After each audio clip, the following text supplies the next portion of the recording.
Now, so how do you feel now about the fact that both Christopher and I go out with Asian women? I would have liked him from the beginning to fall in love with a nice Jewish girl. A child appears in a star's home, and the public is told it's love and charity. But in classic Hollywood, adoption was sometimes damage control. Pregnancies hidden, identities rewritten, records sealed. Tonight, 10 documented cases where children were renamed, relocated, or absorbed into stories built to protect reputations, not truth. If you think adoption is a dead issue, there are thousands of kids who'll tell you you're dead wrong. This is Jane Russell asking you to join me in supporting Waif. Mia Farrow, Sun-Yi Previn.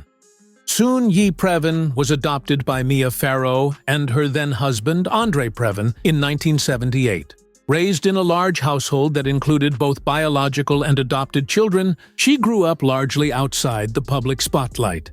Unlike some of Farrow's children, Sun-Yi was not involved in acting and remained mostly private throughout her youth.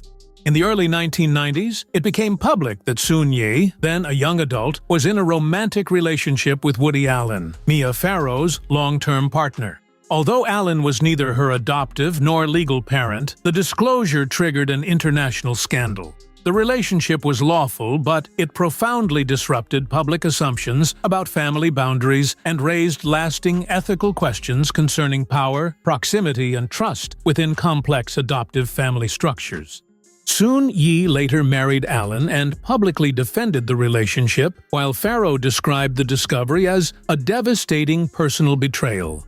The adoption itself had been legal and conventional, yet its outcome became one of the most disturbing family ruptures associated with Hollywood. What began as an act of care ended in permanent division, leaving no version of the story untouched by lasting damage. Lora Lee Michel, adoption, court case, disappearance. Lora Lee Michel was a child actress who appeared in several Hollywood films in the late 1940s and early 1950s. Born Virginia Joy Williford in 1940, she was adopted at a young age by Otto and Lorraine Michel, who assumed direct control over her acting career. From an early stage, her life became subject not only to studio contracts, but also to legal and child welfare oversight. In 1950, a custody and welfare case reached the courts following allegations that Lora Lee was being mistreated by her adoptive parents. Claims included physical punishment and restrictive control over her diet and daily routines, reportedly linked to maintaining her suitability for child roles. Accounts in contemporary reporting were conflicting, and the child's own statements were inconsistent. The court ultimately declined to revoke the adoption, and custody remained with the Michels. Lora Lee's film career soon collapsed. As an adult, she experienced ongoing instability, was briefly incarcerated for car theft in the early 1960s, and then largely disappeared from public records. Later reports suggested she may have died of cancer in the late 1970s, though surviving documentation remains incomplete. Her adoption did not result in protection or long-term stability. Instead, it ended in silence, unresolved questions, and a life lost between Hollywood's production system and the limits of legal intervention. Bette Davis, Margot Merrill. Bette Davis and actor Gary Merrill adopted Margot Merrill in 1951. From early childhood, Margot exhibited severe cognitive and developmental disabilities, a reality that stood in stark contrast to Davis's formidable public image as a forceful and uncompromising star. Unlike many Hollywood adoptions, this one was never incorporated into publicity narratives. Margot's existence remained largely outside public view. As the extent of her condition became clear, Margot was placed in specialized care facilities, where she spent most of her life. Davis spoke of her daughter only rarely and in carefully restrained terms. Studio-era journalism avoided the subject almost entirely, reflecting both the stigma surrounding disability at the time and Hollywood's broader discomfort with realities that disrupted its image of control, strength, and success. Margot lived much of her life almost entirely outside her mother's public world, spending the majority of her life in institutional care. There were no redemptive storylines and little public reassessment. This adoption did not become a scandal, nor a sentimental narrative. Instead, it receded into near silence. a life shaped by absence, and an industry largely unwilling to acknowledge vulnerability when it could not be transformed into image. Barbara Stanwyck, Dion Anthony Stanwyck, Dion Anthony Fay.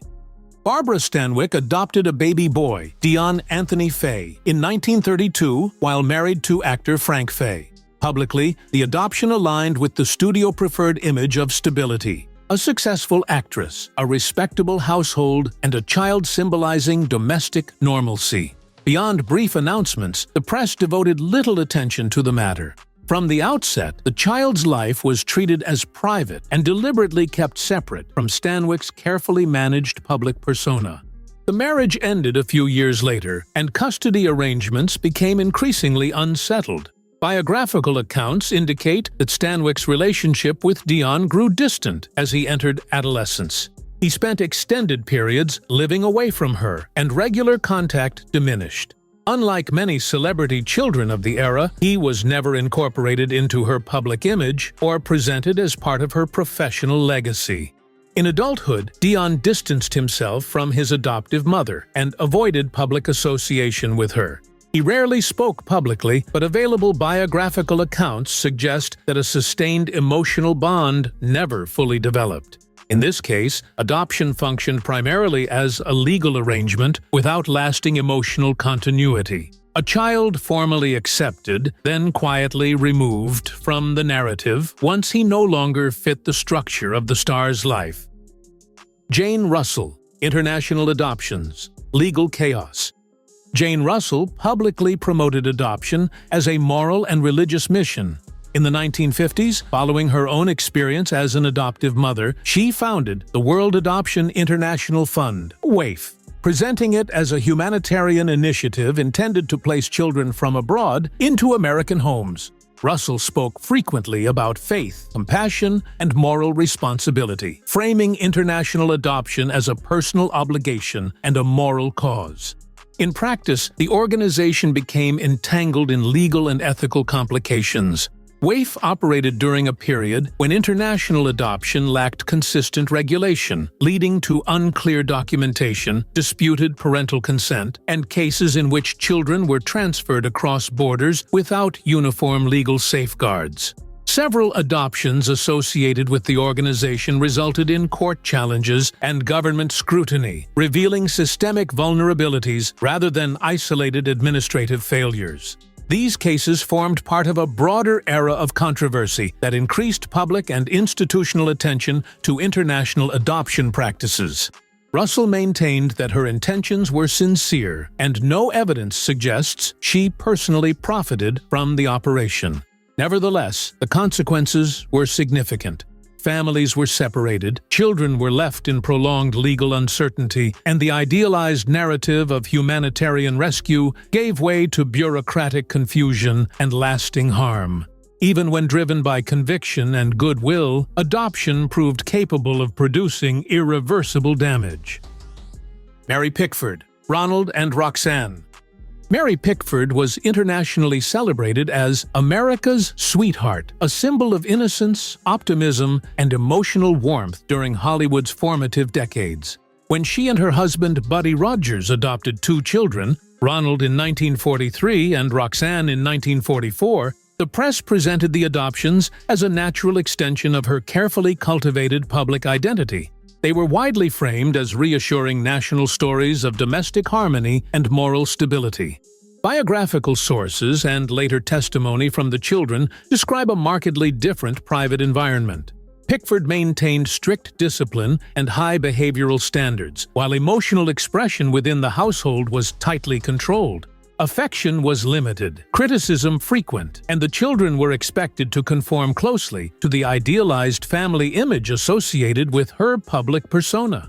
As adults, both Ronald and Roxanne spoke about the lasting emotional impact of growing up under constant expectation and restraint. Behind the carefully preserved image of Hollywood's most beloved star, adoption became another structured role, one defined by obedience, silence, and emotional containment rather than sustained parental intimacy. Georgia Tann, Stolen Children, Hollywood-Connected Families.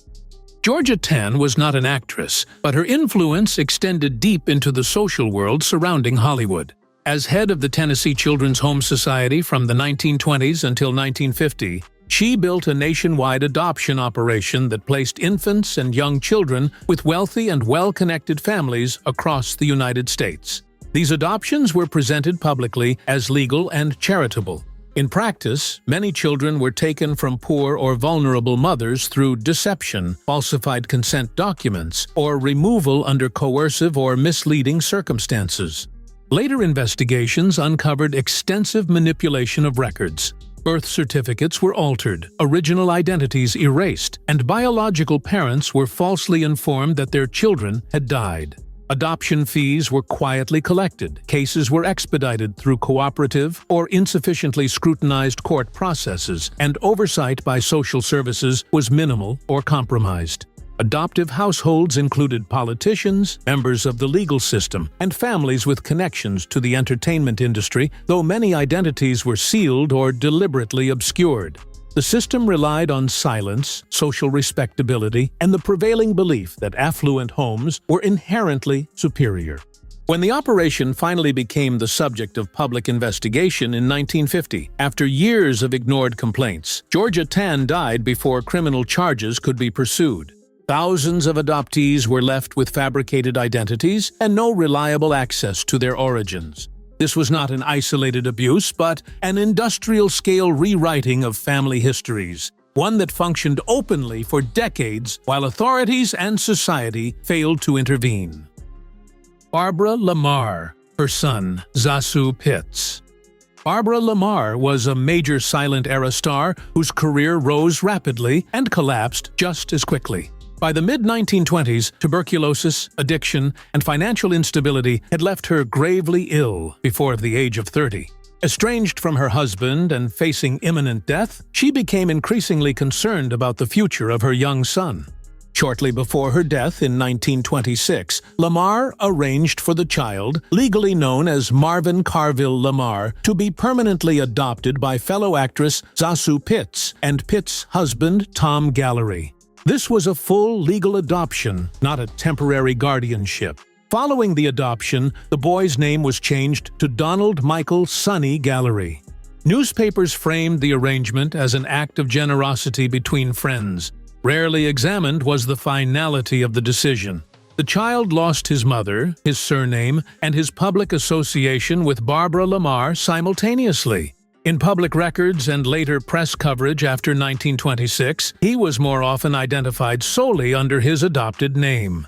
In early Hollywood, even family histories could be quietly erased to preserve order and avoid scandal. Up to this point, these were individual tragedies. What follows was not personal, it was systemic. Joan Crawford, Christina Crawford. We've all seen the movie, a lot of us read the book, but only Christina lived it. When I was a kid, there was nothing to protect children, nothing. Unfortunately, my adoptive mother was so jealous of my success that she did everything in her power. Christina Crawford entered Joan Crawford's household in 1939. The adoption was legally finalized in Nevada in 1940, during a period when her career and public image were being deliberately reshaped by the studio system. Publicity materials presented the adoption as evidence of Crawford's transformation into a disciplined, responsible, and morally upright woman. Carefully staged photographs of the actress with her adopted children appeared frequently in fan magazines, reinforcing the image of an orderly and exemplary Hollywood household. In her memoir, Mommy Dearest, 1978, Christina Crawford offered a sharply different account of life behind that image. She described a home environment defined by fear, rigid discipline, and emotional cruelty, alleging physical punishment, humiliation, and obsessive control over behavior, appearance, and daily routines. According to Christina, the adoption functioned less as an expression of maternal care than as an extension of control, with the child expected to conform to the demands of her mother's public persona. After Joan Crawford's death in 1977, Christina and her brother Christopher were explicitly excluded from the actress's will, a decision that was later challenged in probate, ending in a settlement. Other adopted children publicly challenged Christina's version of events, permanently fracturing the family narrative. In this case, adoption did not result in stability or belonging. Instead, it produced lasting trauma and a public dispute that surfaced only after the star was no longer able to control the story. Loretta Young, Judy Lewis. Well, the first time I knew who my father was, I was 23, and I was 2 weeks away from being married. In 1935, Loretta Young was one of Hollywood's most carefully protected stars. Bound by studio contracts, her public image emphasized Catholic virtue, moral purity, and personal restraint. During the filming of The Call of the Wild, she became pregnant by her married co-star Clark Gable. Within the rigid moral framework of the 1930s studio system, an unmarried pregnancy was widely regarded as a career-ending scandal. To prevent public exposure, Young was withdrawn from view under the explanation of a prolonged rest and travel abroad. In reality, she was taken to a secluded location where she gave birth in secrecy with the assistance of intermediaries connected to the studio system. The child, Judy, was placed into foster care and spent much of her first 19 months outside Young's home, including time in a Catholic orphanage, before Young retrieved her, limiting public visibility and potential disclosure. After the immediate risk of scandal had passed, Loretta Young legally adopted the child and presented the decision publicly as an act of charity. I looked like my father. I had my father's very large ears. If I went in public with her, I always wore bonnets, so my ears were covered. Judy Lewis was raised believing she was adopted until adulthood, when she learned that Loretta Young was her biological mother. In her memoir, Uncommon Knowledge, Lewis wrote that the long-maintained deception profoundly shaped her sense of identity and permanently altered her relationship with her mother. I came home from school, walked into my living room one day, and Clark Gable was standing in the living room. Hollywood preserved its image of moral order. The emotional cost was borne by the child. Hollywood got the clean story. The children lived with the consequences. If this format works for you, leave a like, subscribe, and tell me in the comments which case shocked you most.